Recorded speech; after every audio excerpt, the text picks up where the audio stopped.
राधिका बरसाने वारी की जय। श्रीमद् भगवत गीता महात्म्य अध्याय 8।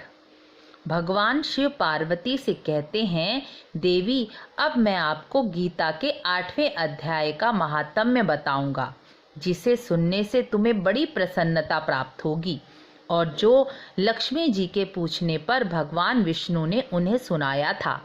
दक्षिण में आमर्दकपुर नामक एक प्रसिद्ध नगर है। वहाँ भाव शर्मा नामक एक ब्राह्मण रहा करता था। उसने एक वैश्या को पत्नी बनाकर रखा था। वह मांस खाता, मदिरा पीता, शिकार खेलता, पराई स्त्री पर बुरी नजर रखता और अच्छे मनुष्यों का धन चुरा लेता था। वह बड़े भयानक स्वभाव वाला था और मन में बड़े बड़े हौसले रखता था। एक दिन मदिरा पीने वालों के साथ मदिरा पीने की प्रतियोगिता की और इतनी मदिरा पी कि अजीर्ण रोग से पीड़ित होकर वह पापी कालवश मर गया और बहुत बड़ा ताड़ का वृक्ष बना। उसकी छाया का आश्रय लेकर ब्रह्म राक्षस बने एक पति पत्नी वहां उसकी जड़ में रहने लगे। उनके पूर्व जन्म की कथा इस प्रकार है। एक कुशीबल नाम का एक ब्राह्मण था, जो वेद शास्त्रों का ज्ञाता था और सदाचारी था, लेकिन उसकी पत्नी का नाम कुमति था। वह अपने नाम के स्वरूप ही थी। वह ब्राह्मण विद्वान होने पर भी धन के लोभ में पत्नी के साथ काल पुरुष के बड़े बड़े दान, भैंसे घोड़े का दान लिया करता था और दूसरे ब्राह्मणों को बिल्कुल भी दान नहीं दिया करता था। वह दोनों पति पत्नी कालवश मृत्यु को प्राप्त होकर ब्रह्म राक्षस बन गए। वह ही भूख प्यास से पीड़ित होकर इस पृथ्वी पर घूमते हुए उसी ताड़ वृक्ष के पास आए और आराम करने लगे।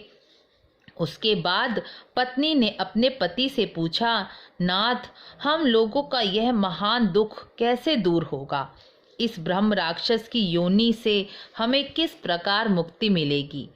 तब उस ब्रह्म राक्षस बने ब्राह्मण ने कहा, ब्रह्म विद्या के उपदेश, अध्यात्म तत्व का विचार और कर्म के ज्ञान के बिना किस प्रकार इस संकट से छुटकारा मिल सकेगा? यह सुनकर पत्नी ने पूछा, पुरुषोत्तम, ब्रह्म ज्ञान क्या है? अध्यात्म क्या है? कर्म कौन सा है? उसकी पत्नी के इतना कहते ही आश्चर्यजनक घटना घटित हुई। उसे सुनो। उसकी पत्नी का बोला गया यह वाक्य गीता के 8वें अध्याय का आधा श्लोक था। उसके श्रवण मात्र से ही वह ताड़ का वृक्ष, उस ताड़ वृक्ष की योनि त्याग कर भाव शर्मा नामक ब्राह्मण बन गया। तत्काल ज्ञान की जिज्ञासा प्राप्त होने से चित्त शुद्ध होकर पाप के चोले से मुक्त हो गया तथा उस आधे श्लोक के महात्म्य से वह ब्रह्म राक्षस बने पति पत्नी भी मुक्त हो गए। उनके मुख से देववश ही 8वें अध्याय का आधा श्लोक निकल पड़ा। उसी समय आकाश से विमान आया और वह दोनों पति पत्नी उस विमान में बैठकर स्वर्ग लोक को चले गए। वहां का सारा दृश्य बहुत आश्चर्यजनक था। उसके बाद बुद्धिमान ब्राह्मण भाव शर्मा ने उस आधे श्लोक को लिखा और देव जनार्दन की आराधना करने की इच्छा से काशी में चला गया और उसी आधे श्लोक से जप करते हुए तपस्या करने लगा। उस समय लक्ष्मी जी ने भगवान जनार्दन से पूछा, नाथ, आप सहसा अपनी नींद त्याग कर क्यों खड़े हो गए?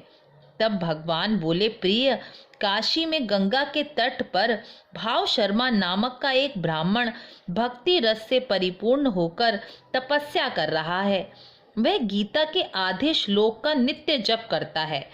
उसकी तपस्या से मैं संतुष्ट हूँ और उसे फल देने के लिए आतुर हो रहा हूँ। पार्वती जी ने पूछा, श्री हरि सदा प्रसन्न होने पर भी जिसके लिए चिंतित हो गए, उस भगवत भक्त ब्राह्मण को श्री हरि ने क्या फल दिया? महात्मा जी बोले, देवी, ब्राह्मण भाव शर्मा ने भगवान जनार्दन के प्रसाद को पाकर मोक्ष को प्राप्त किया और उनके जितने वंशज थे जो नरक की यातना भोग रहे थे वह भी भगवत धाम को प्राप्त हुए। पार्वती गीता के 8वें अध्याय का महात्म्य मैंने तुम्हें थोड़े में ही बताया है। इस पर सदा विचार करना चाहिए और गीता के अध्याय का एक श्लोक का जप करने से ही मनुष्य मुक्ति को प्राप्त हो जाता है। इसे हमेशा सदा ही सुनना चाहिए। राधे राधे।